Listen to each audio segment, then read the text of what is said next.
ವಿದ್ಯುತ್ ಖಾಸಗೀಕರಣ ವಿರೋಧಿಸಿ ಬೃಹತ್ ಪ್ರತಿಭಟನೆ. ಖಾಸಗೀಕರಣ ಮಾಡುವುದಿಲ್ಲ ಎಂದು ಸಿಎಂ ಡಿಕೆ ಶಿವಕುಮಾರ್ ಹಾಗೂ ಇಂಧನ ಸಚಿವ ಕೆಜೆ ಜಾರ್ಜ್ ಭರವಸೆ ನೀಡಿದರು. ಬೆಂಗಳೂರು ಅರಮನೆ ಮೈದಾನದಲ್ಲಿ ಕರ್ನಾಟಕ ವಿದ್ಯುತ್ ಪ್ರಸರಣ ನಿಗಮ ಕೆಪಿಟಿಸಿಎಲ್ ಹಾಗೂ ವಿವಿಧ ಎಸ್ಕಾಂಗಳ ನೌಕರರು ವಿದ್ಯುತ್ ಕ್ಷೇತ್ರದ ಖಾಸಗೀಕರಣ ವಿರೋಧಿಸಿ ಬೃಹತ್ ಪ್ರತಿಭಟನೆ ನಡೆಸಿದರು. ರಾಜ್ಯದ ವಿವಿಧ ಜಿಲ್ಲೆಗಳಿಂದ ಸಾವಿರಾರು ನೌಕರರು ಭಾಗವಹಿಸಿ ಸರ್ಕಾರ ಖಾಸಗೀಕರಣಕ್ಕೆ ಅವಕಾಶ ನೀಡಬಾರದು ಎಂದು ಒತ್ತಾಯಿಸಿದರು. ಪ್ರತಿಭಟನೆಯನ್ನುದ್ದೇಶಿಸಿ ಮಾತನಾಡಿದ ಮುಖ್ಯಮಂತ್ರಿ ಡಿಕೆ ಶಿವಕುಮಾರ್, ರಾಜ್ಯದಲ್ಲಿ ವಿದ್ಯುತ್ ವಿತರಣೆಯನ್ನು ಖಾಸಗೀಕರಣಗೊಳಿಸುವ ಕುರಿತು ಸರ್ಕಾರ ಏಕಪಕ್ಷೀಯ ನಿರ್ಧಾರ ಕೈಗೊಳ್ಳಲಿಲ್ಲ ಎಂದು ಸ್ಪಷ್ಟಪಡಿಸಿದರು. ಈ ವಿಷಯವನ್ನು ಸಚಿವ ಸಂಪುಟ ಸಭೆಯಲ್ಲಿ ಚರ್ಚಿಸಿ ನೌಕರರ ಅಭಿಪ್ರಾಯವನ್ನು ಪರಿಗಣಿಸಿ ಅಂತಿಮ ತೀರ್ಮಾನ ಕೈಗೊಳ್ಳಲಾಗುವುದು ಎಂದು ಭರವಸೆ ನೀಡಿದರು.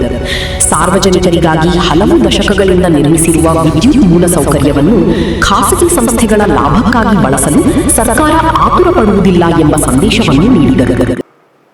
ಯಾರು ನಿಮ್ಮ ಧ್ವನಿಯನ್ನು ಎತ್ತಲಿಲ್ಲ, ಯಾರು ಹೋರಾಟವನ್ನು ಮಾಡಲಿಲ್ಲ, ನೀವು ಯಾರು ಅವರಿಗೆ ಧಿಕ್ಕಾರ ಹೇಳಲಿಲ್ಲ. ನನ್ನ ಹತ್ರ ಮಾತ್ರ ಬಂದು, ಜಾಜ್ ಹತ್ರ ಮಾತ್ರ ಬಂದು ಅದಕ್ಕೆ ಅವಕಾಶ ಕೊಡಬೇಡಿ ಅಂತ ಹೇಳ್ತಾ ಇದ್ದೀರಿ. ನೀವು ಯಾವಾಗಲೂ ನನ್ನ ಜೊತೆ ಇರ್ತೀನಿ ಅಂತ ಹೇಳ್ತಾ ಇದ್ದೀರಿ. ಯಾವ ನನ್ನ ಜೊತೆ ಇರ್ತೀರಿ ಅಂತ ಹೇಳೋದು, ಯಾರು ತಪ್ಪು ಮಾಡ್ತಾರೆ ಅವ್ರಿಗೆ ಧಿಕ್ಕಾರ ಹೇಳಿದಾಗ, ಯಾರು ಒಳ್ಳೇದು ಮಾಡ್ತಾರೆ ಅವ್ರಿಗೆ ಜೈಕಾರ ಹೇಳಿದಾಗ ಮಾತ್ರ ಅದಕ್ಕೆ ಗೌರವ ಬರ್ತದೆ. ಇಲ್ಲ ಅಂದ್ರೆ ಗೌರವ ಬರಲಿಕ್ಕೆ ಸಾಧ್ಯ ಇಲ್ಲ. ನೀವು ಯಾರು ಬಸವಣ್ಣ, ನೀನಾಗ್ಲಿ, ಬಲರಾಮ್ ಆಗ್ಲಿ, ಇಲ್ಲ ನೀನಿಂದ ಇದ್ದಂತ ಅಧ್ಯಕ್ಷಗಳಾಗ್ಲಿ, ಯಾರು ಇದನ್ನ ಮಾಡಿರೋಂಥ ಕಾನೂನು ತಂದಿರೋದು ಸರಿ ಇಲ್ಲ ಅಂತ ಯಾರು ಮಾತಾಡಿದ್ರ ಬಿಜೆಪಿಯವರು ಬರೀ ಟೀಕೆ ಮಾಡಿಕೊಂಡು ಇವತ್ತು ಕೆಲಸ ಮಾಡ್ತಾ ಇದ್ದಾರೆ.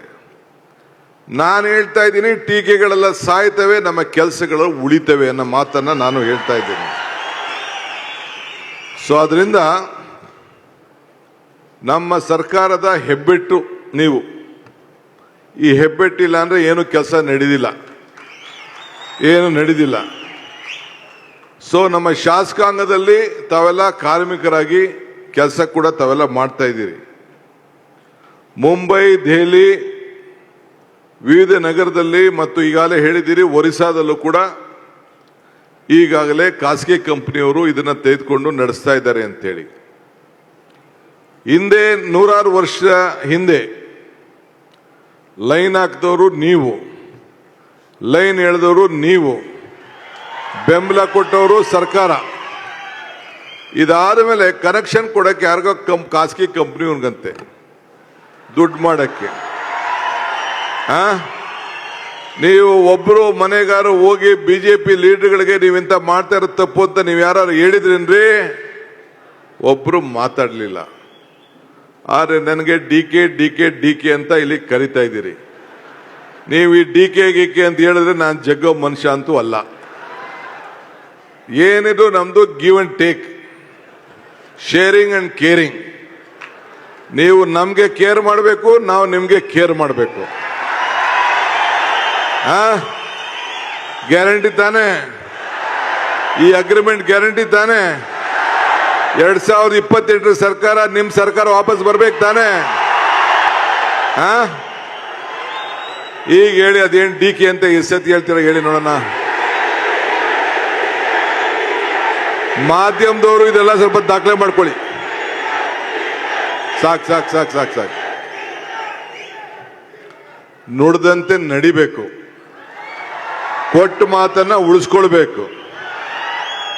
ಈಗಾಗಲೇ ಜಾರ್ಜ್ ಸಾಹೇಬ್ರು, ನಮ್ಮ ಎಸ್ಕಾಂನ ಎಲ್ಲ ಅಧ್ಯಕ್ಷಗಳು ನನಗೆ ಬಂದು ಕಿವಿಲಿ ಹೇಳಿದ್ದಾರೆ.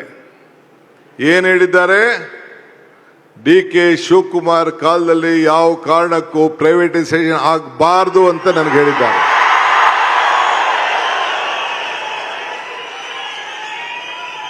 ಅದು ನನ್ನ ಕಿವಿಲಿ ಹೇಳಿದ್ದಾರೆ. ನನ್ನ ಅಭಿಪ್ರಾಯ ಏನು ಅಂತ ನಾನು ಹಿಂದೆನೇ ಹೇಳಿದ್ದೀನಿ. ಆದರೆ ಮತ್ತೆ ಇದನ್ನ ನನ್ನ ಕ್ಯಾಬಿನೆಟ್ ತೆಗೆದುಕೊಂಡೋಗಿ ನಾನೊಬ್ಬನೇ ತೀರ್ಮಾನ ಮಾಡೋದಿಲ್ಲ. ನನ್ನ ಕ್ಯಾಬಿನೆಟ್ ಮಿನಿಸ್ಟರ್ಸ್ ಚರ್ಚೆ ಮಾಡ್ತೀನಿ. ನಿಮ್ಮ ಅಭಿಪ್ರಾಯನೇ ನನ್ನ ಅಭಿಪ್ರಾಯ. ಯಾರ ಅಭಿಪ್ರಾಯ? ನಿನ್ನ ಅಭಿಪ್ರಾಯ ನನ್ನ ಅಭಿಪ್ರಾಯ. ನೀವು ನೌಕರರು ಹೇಳಿದ್ದೀರಿ, ಎಸ್ಕಾಂ ಅಧ್ಯಕ್ಷಗಳಿಗೂ ಹೇಳಿದ್ದಾರೆ, ನನ್ನ ಮಂತ್ರಿಗಳು ಹೇಳಿದ್ದಾರೆ. ಅದೆಲ್ಲ ಕೂಡ ಚರ್ಚೆ ಮಾಡಿ ನೀವು ಏನು ನನಗೆ ಜವಾಬ್ದಾರಿ ಕೊಟ್ಟಿದ್ದೀರಿ, ಏನು ನನಗೆ ವಿಶ್ವಾಸ ವ್ಯಕ್ತಪಡಿಸಿದ್ದೀರಿ, ಏನು ನಂಬಿಕೆ ನನ್ನ ಮೇಲೆ ಇಟ್ಟಿದ್ದೀರಿ. ನಾನು ಆಗಾಗ ಒಂದು ಮಾತು ಹೇಳ್ತಾ ಇರ್ತೀನಿ, ನಿಂಬೆಗಿಂ ಹುಡಿ ಇಲ್ಲ, ದುಂಬಿಗಿಂ ಕರಿ ಇಲ್ಲ, ಶಂಭುಕಿನ್ನ ಅಧಿಕ ದೇವನಿಲ್ಲ. ಅಂದ್ರೆ ನಿಂಬೆಹಣ್ಣು ಇದೆಯಲ್ಲ, ನಿಂಬೆಹಣ್ಣು ಎಲ್ಲ ಹುಳಿಗಳಿಗೂ ಕೂಡ ಹುಳಿ ಬಹಳ ಶ್ರೇಷ್ಠ ಅಂತೆ. ನಮ್ಮ ಹೆಣ್ಮಕ್ಳು ಗೊತ್ತು, ಹುಣಸೆಹಣ್ಣು ಹುಳಿ, ಮಾವಿನ ಹುಳಿ, ದ್ರಾಕ್ಷಿ ಹುಳಿ, ಎಲ್ಲ ಹುಳಿಗಳು ಕೂಡ ನಿಂಬೆಹಣ್ಣು ಹುಳಿ ಬಹಳ ಶ್ರೇಷ್ಠ ಅಂತೆ. ದುಂಬಿಗಿಂ ಕರಿ ಇಲ್ಲ, ಕಪ್ಪು, ಈ ಮೈಕಲ್ ಕಪ್ಪು, ಕೂದಲಲ್ಲಿ ಕಪ್ಪು, ಬಟ್ಟೆಲ್ ಕಪ್ಪು, ಎಲ್ಲದಕ್ಕೂ ಕೂಡ ಹಳ್ಳಿಲಿ ಆ ಕಪ್ಪು ಬಹಳ ಶ್ರೇಷ್ಠ ಅಂತೆ, ಗ್ಲಾಸ್ ಹೊಡೆದಾಗ ಹೊಡಿತಂತೆ. ಶಂಭುಕಿನ ಅಧಿಕ ದೇವನಿಲ್ಲ. ಅಂದ್ರೆ ಶಂಭು ಅಂದ್ರೆ ಶಿವ. ನಮ್ಮ ಹಿಂದೂ ಧರ್ಮದಲ್ಲಿ ಎಲ್ಲ ದೇವರಿಗೂ ದೊಡ್ಡ ದೇವರು ಶಿವ, ಪರಮೇಶ್ವರ. ಅವನಿಗೆ ಶಂಭು ಅಂತ ಕರೀತಾರೆ. ನಿಂಬೆಗಿಂ ಹುಳಿ ಇಲ್ಲ, ದುಂಬಿಗಿಂ ಕರಿ ಇಲ್ಲ, ಶಂಭುಕಿನ ಅಧಿಕ ದೇವನಿಲ್ಲ, ನಂಬಿಕೆಗಿನ್ನ ದೊಡ್ಡ ಗುಣ ಇಲ್ಲ. ಎಲ್ಲ ಗುಣಗಳಕ್ಕಿನ್ನ ದೊಡ್ಡ ಗುಣ ಯಾವುದು ಅಂದ್ರೆ ನಂಬಿಕೆ. ಹಂಗೆ ನಿಮ್ಮ ಮೇಲೆ ನಂಬಿ ನಾನು ನೆಕ್ಸ್ಟ್ ಕ್ಯಾಬಿನೆಟ್ ನಲ್ಲಿ ತೀರ್ಮಾನ ತೆಗೆದುಕೋತೀನಿ. ನೀವೇನಾದ್ರು ಹೆಚ್ಚು ಕಮ್ಮಿ ಮಾಡಿ ಮೋಸ ಮಾಡಿದ್ರೆ ಏನ್ ಮಾಡ್ತೀನಿ? ವಾಜಪೇಯಿ ಸರ್ಕಾರದಲ್ಲಿ, ಬಿಜೆಪಿ ಸರ್ಕಾರದಲ್ಲಿ ಏನ್ ತೀರ್ಮಾನ ಆಯ್ತು ಆ ಕಡೆ ನಾನು ತಿರುಗಿ ನೋಡ್ಬೇಕಾಯ್ತದೆ. ಅದಕ್ಕೆ ಅವಕಾಶ ಕೊಡಕ್ ಹೋಗ್ಬೇಡಿ. ನಿಜ ತಾನೇ ನಾನು ಹೇಳ್ತಾ ಇರೋದು? ಅಷ್ಟೇ. ಸೊ ಹಂಗೆ ಇವತ್ತು ನಮ್ಮ ನಿಮ್ಮ ಸಂಬಂಧ ಗಟ್ಟಿಯಾಗಿರಬೇಕು. ಇಂದಿರಾ ಗಾಂಧಿಯವರು ತೆಗೆದುಕೊಂಡಂತ ತೀರ್ಮಾನ, ನಿಮ್ಮೆಲ್ಲರ ಧ್ವನಿ ಈ ಇಲಾಖೆಯಲ್ಲಿ ಇರಬೇಕು ಅನ್ನೋ ದೃಷ್ಟಿಯಿಂದ ಅವತ್ತು ತೀರ್ಮಾನವನ್ನು ಮಾಡಿದ್ದಾರೆ. ಸೊ ಹಂಗೆ ವಿದ್ಯುತ್ ಶಕ್ತಿ ಇಲಾಖೆಯಲ್ಲಿ ದೊಡ್ಡ ಕ್ರಾಂತಿಕಾರಿ ಬದಲಾವಣೆ ಹಿಂದೆನೂ ಮಾಡ್ದೋ. ಇವತ್ತು ಜಾರ್ಜ್ ಅವರು ಈ ಜವಾಬ್ದಾರಿಯನ್ನು ತೆಗೆದುಕೊಂಡ ಮೇಲೆ ಅವರು ಕೂಡ ಇವತ್ತು ಹೊಸ ಪವರ್ ಸೆಕ್ಟರ್ಗೆ ಆಡ್ ಮಾಡ್ತಾ ಇದ್ದಾರೆ. ಹಿಂದೆ ಬಿಜೆಪಿ ಸರ್ಕಾರ ಇತ್ತು, ಮಧ್ಯದಲ್ಲಿ ಯಾವ್ದಾದ್ರು ಏನಾದ್ರು ಪವರ್ ಆಡ್ ಆಯ್ತಾ? ಯಾವ್ದಾದ್ರು ಹೊಸ ಯೋಜನೆ ಬಂತ? ಯಾವ್ದಾದ್ರು ಹೊಸ ಬಿಲ್ಡಿಂಗ್ ಬಂತ? ಹಿಂದಿನ ಭವನ ಅಂತ ಕಟ್ಟೆ, ಹೌಸಿಂಗ್ ಬೋರ್ಡ್ ಅಲ್ಲಿ ನಿಮ್ ಬಿಲ್ಡಿಂಗ್ ಇತ್ತು, ನೋಡಿದ್ರ ಹಿಂದಿನ ಭವನ ಅಲ್ಲಿ ಹೆಂಗಿತ್ತು? ರೇಸ್ ಕೋರ್ಸ್ ರೋಡ್ ಎದುರುಗಡೆ ನೋಡಿದಿರ ಜಾಗ, ಖಾಲಿ ಜಾಗ ತೆಗೆದು ಒಂದು ಸಾಕ್ಷಿ ಗುಡ್ಡೆ ನಿರ್ಮಾಣ ಮಾಡಬೇಕು ಅಂತ ಹೇಳಿ ಅಲ್ಲೊಂದು ಒಳ್ಳೆ ಬಿಲ್ಡಿಂಗ್ ಕಟ್ತು. ಕ್ರೆಡಲ್ ಬಿಲ್ಡಿಂಗ್ ನೋಡಿದ್ದೀರಾ ನೀವು? ಯಾವ ರೀತಿ ಕ್ರೆಡಲ್ ಬಿಲ್ಡಿಂಗ್ ಕಟ್ಟಿದೀವಿ ಅಂತ, ಕ್ರೆಡಲ್ಗೆ ಯಾವ ರೀತಿ ಸ್ವರೂಪ ಕೊಟ್ಟಿದ್ದೀವಿ ಅಂತ ತಾವೆಲ್ಲ ಗಮನಿಸಿದ್ದೀರಿ. ಹಂಗೆ ಇವತ್ತು ಅವಕಾಶ ಸಿಕ್ಕಿದಾಗೆಲ್ಲ ಸಾಕ್ಷಿ ಗುಡ್ಡೆಗಳನ್ನು ನಿರ್ಮಾಣ ಮಾಡಿದ್ದೀವಿ. 7 ವರ್ಷಕ್ಕೊಮ್ಮೆ ವೇತನ ಪರೀಕ್ಷಣೆ ಇತ್ತು. ನಾನೇನು ಮಾಡಿದೆ? 5 ವರ್ಷಕ್ಕೆ ಮಾಡಿದೆ. ಲಾಭ ಆಯ್ತೋ ಇಲ್ಲೋ? ಒಂದೇ ಸತಿ ಎಷ್ಟು ಪರ್ಸೆಂಟೇಜ್ ನಿಮ್ಗೆ ಎನ್ಹಾನ್ಸ್ಮೆಂಟ್ ಕೊಟ್ಟೆ?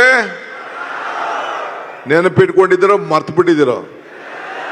ಆಗಾಗ ನಾನು ಹೊಡಿತಾ ಇರ್ಬೇಕು, ನಿಮ್ ಮೀಟ್ರು ತಿರುಗಿಸ್ತಾ ಇರ್ಬೇಕು. ಎಲ್ಲ ಮರ್ತು ಬಿಟ್ಟಿದ್ದೀರಿ, ಹಳದಾಗೋಯ್ತು. ಆ ಬದುಕು ಎಷ್ಟು ದಿನಕ್ಕೆ ಅನುಕೂಲ ಆಯ್ತು? ಇಡೀ ಜೀವನ ಅನುಕೂಲ ಆಯ್ತೋ ಇಲ್ಲೋ? ಇಂಜಿನಿಯರ್ಗಳನ್ನ ಆಯ್ಕೆ ಮಾಡ್ತಿದ್ದು, ಲೈನ್ ಮನ್ ಆಯ್ಕೆ ಮಾಡ್ತಿದ್ದೋ ಎಲ್ಲ ನಿಮ್ಮ ಇಂಜಿನಿಯರ್ಗಳ ಹತ್ರ ಪೆನ್ಸಿಲ್ ಕೊಟ್ಬಿಟ್ಟು ಬರೆದು ತಿರ್ಗಾ ತಿದ್ದುಬಿಟ್ಟು ಆಮೇಲೆ ಇಂಜಿನಿಯರ್ಗಳು ತಗೋ ಇದ್ರು. ನಾನು ಆ ಕೆಲಸ ಮಾಡ್ದ ಟ್ರಾನ್ಸ್ಪರೆಂಟ್ ಆಗಿ ಒಬ್ರು ಕೂಡ ₹1 ಲಂಚ ಕೊಡದೆ ಸುಮಾರು 25,000 ಜನನ ಲೈನ್ ಮೆನ್ಗಳನ್ನ 20,000 4-5 ಜನ ಇಂಜಿನಿಯರ್ಸ್ನ ಆಯ್ಕೆ ಮಾಡಿದ್ದೆ ಇಲ್ಲೋ? ಆ ಪದ್ಧತಿ ನಡ್ಕೊಂಡು ಬರ್ತಾ ಇದ್ದೋ ಇಲ್ಲೋ? ಬೇರೆಯವರೆಲ್ಲ ಪೆನ್ಸಿಲ್ ಅಲ್ಲಿ ಬರ್ಸಿದ್ ನಿಜ ತಾನೆ? ಇದನ್ನ ನೀವು ಸ್ಮರಿಸ್ಕೊಳ್ಬೇಕು. ಅದಕ್ಕೆ ಇಂಧನ ಸಚಿವ ಕೆಜೆ ಜಾರ್ಜ್ ಕೂಡ ಮಾತನಾಡಿ, ರಾಜ್ಯ ಸರ್ಕಾರದ ಮುಂದೆ ವಿದ್ಯುತ್ ವಿತರಣೆಯನ್ನು ಖಾಸಗೀಕರಣ ಮಾಡುವ ಯಾವುದೇ ಪ್ರಸ್ತಾವ ಇಲ್ಲ ಎಂದು ಸ್ಪಷ್ಟಪಡಿಸಿದರು. ಸರ್ಕಾರ ಎಸ್ಕಾಂಗಳ ನೌಕರರೊಂದಿಗೆ ನಿಂತಿದ್ದು, ಖಾಸಗಿ ಸಂಸ್ಥೆಗಳಿಗೆ ಪರವಾನಗಿ ನೀಡುವ ಪ್ರಕ್ರಿಯೆಗೆ ಸಂಬಂಧಿಸಿದಂತೆ ಕರ್ನಾಟಕ ವಿದ್ಯುತ್ ನಿಯಂತ್ರಣ ಆಯೋಗದ ಕೆಇಆರ್ಸಿ ಮುಂದೆ ಎಸ್ಕಾಂಗಳು ಈಗಾಗಲೇ ಆಕ್ಷೇಪಣೆ ಸಲ್ಲಿಸಿವೆ ಎಂದು ತಿಳಿಸಿದರು. ರಾಜ್ಯದ ವಿದ್ಯುತ್ ಇಲಾಖೆ ಸಮರ್ಥವಾಗಿದ್ದು, ಮುಂದಿನ 25 ವರ್ಷಗಳ ಇಂಧನ ಭದ್ರತೆಗೆ ಸರ್ಕಾರ ಯೋಜನೆ ರೂಪಿಸಿದೆ ಎಂದರು. ಇತ್ತೀಚೆಗೆ ಖಾಸಗಿ ಸಂಸ್ಥೆಯೊಂದು ರಾಜ್ಯದಲ್ಲಿ ವಿದ್ಯುತ್ ವಿತರಣಾ ಪರವಾನಗಿ ಪಡೆಯಲು ಮುಂದಾದ ಹಿನ್ನೆಲೆಯಲ್ಲಿ ನೌಕರರಲ್ಲಿ ಆತಂಕ ಹೆಚ್ಚಾಗಿತ್ತು. ಇದರ ಬೆನ್ನಲ್ಲಿಯೇ ನಡೆದ ಈ ಪ್ರತಿಭಟನೆಯಲ್ಲಿ ಖಾಸಗೀಕರಣದಿಂದ ಉದ್ಯೋಗ ಭದ್ರತೆ, ಸಾರ್ವಜನಿಕ ಸೇವೆಯ ಗುಣಮಟ್ಟ ಹಾಗೂ ಸರ್ಕಾರದ ಕಲ್ಯಾಣ ಯೋಜನೆಗಳ ಮೇಲೆ ಪರಿಣಾಮ ಬೀಳಬಹುದು ಎಂಬ ಆತಂಕವನ್ನು ನೌಕರರು ವ್ಯಕ್ತಪಡಿಸಿದರು. ಒಟ್ಟಾರೆ ಸರ್ಕಾರದ ಭರವಸೆಯಿಂದ ಪ್ರತಿಭಟನಾಕಾರರಲ್ಲಿ ತಾತ್ಕಾಲಿಕ ನೆಮ್ಮದಿ ನೀಡಿದರೂ ಸಚಿವ ಸಂಪುಟದ ಅಂತಿಮ ನಿರ್ಧಾರದತ್ತ ಎಲ್ಲರ ಗಮನ ನೀಡಿದೆ.